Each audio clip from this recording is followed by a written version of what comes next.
Hi everyone, and welcome back to the Doctor of What YouTube channel. Today I'm doing another video as part of my PhD survival guide, which I post a new segment of every week on the blog.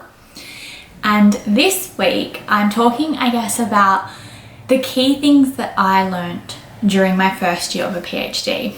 That was quite a while ago now. I started my PhD in 2016 and I have actually just finished. I still haven't got my official "You're a Doctor" email, but I'm hoping to get that in the next month or so.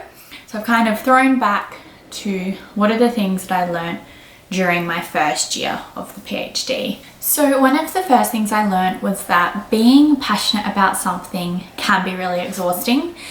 I think not for everybody, but for a lot of people, we do a PhD on a topic that we find interesting, or at least in somewhat we, believe is an important topic to research. And it can be actually really tiring being passionate about a topic, particularly when a lot of other people probably don't share that same passion. My PhD was in conservation psychology, and I was actually looking at humans' attitudes and behaviours towards sharks and how the media's portrayal of sharks impacts that. I'm going to talk more in other videos on my blog, about my PhD topic, but that is it in a nutshell. And I remember my first year, it was actually really hard to, as part of my research, I analysed comments on Facebook on different media posts about sharks. And it was actually really overwhelming seeing how many people were saying really horrible things, not only about sharks, but about people who go into the ocean and about people who try to save sharks. And it did take me a little while, to get used to that and get used to the fact that not everybody shares the same opinions as you. And that's okay, but it is a little bit disheartening at the start because you're so passionate about something that you kind of just assume that other people are going to be passionate about it as well. So the second point is probably one that we can all agree on, and that is that PhD timelines blow out massively. I remember at the start just thinking that, 3 years is such a long time to do this work, and I wasn't discrediting the fact that it was going to be a lot of work, but it seemed really manageable in 3 years. And then it really didn't take me long to realize that even if you are a really organized person and you give yourself enough time to work on things, often for sometimes reasons that are your fault, sometimes reasons that just happen, deadlines aren't met. And the way that a PhD works, is that when one deadline isn't met, that can blow out another deadline and another deadline. And so it's just sort of this spiraling circle. I don't think it's a bad thing, as in it's obviously not good when things blow out, but I don't think it's bad in the sense that we should feel like we aren't doing a PhD correctly, or that we're not as good as other PhD students, because I think for most people this is really common. And if you don't get it finished in 3 years, that's okay. And it, for me, I ended up finishing it within 4 years, and that was fine. And some people can do it in 3, and some people it takes 6 years. And it doesn't matter. We all have a really individual PhD process. The third thing I learned is that it is a really steep learning curve. I came into a PhD after doing my honours in psychology, and honours was a big learning curve in its own. I learned about statistics, about how to do an ethics application, how to, be a project manager of a project.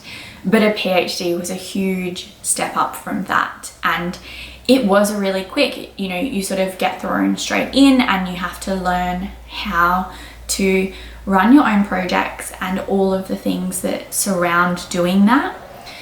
I found it a really enjoyable curve actually, but it is, I think, not necessarily staggered like undergraduate can be, where you learn this in a course because then the next course builds on top of it and such and such.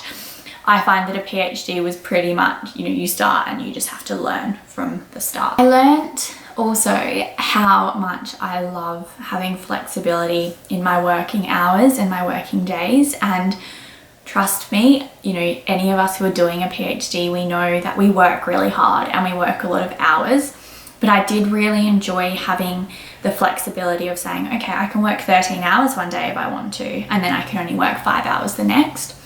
And that is something that I have been seeking ever since, and is actually one of the reasons that I recently quit my job in the industry in project management to go back into academia and teaching, because I actually really need and enjoy that flexibility. Next one is that Spotify Premium is 100% worth it. I listened to so much Spotify during my PhD, and me paying $11 per month to ensure that I didn't have to listen to ads was 1,000,000% worth it. Another thing that I learned is that most people actually don't know what a PhD is. And to be fair, I didn't really know what a PhD was.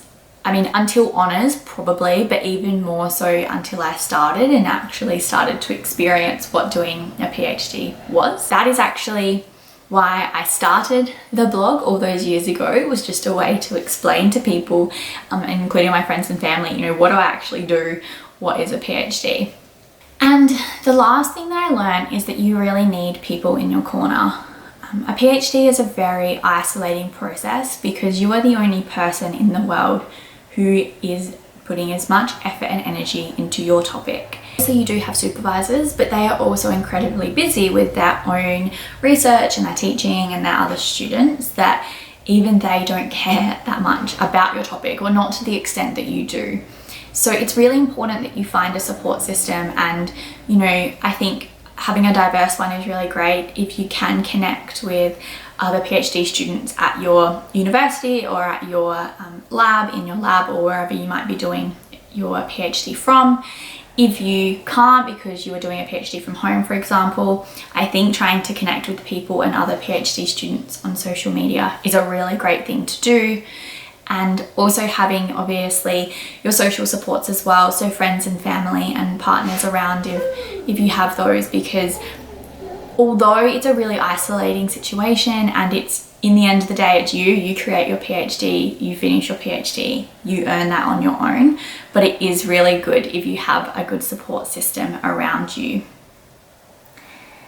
So I guess that's just a few of the things that I learned in my first year of a PhD. So as I said, this post is part of the PhD survival guide. So if you would like to check out more, definitely go to my blog and have a look there. And I'm excited to share more survival guide segments and more survival guide videos as well.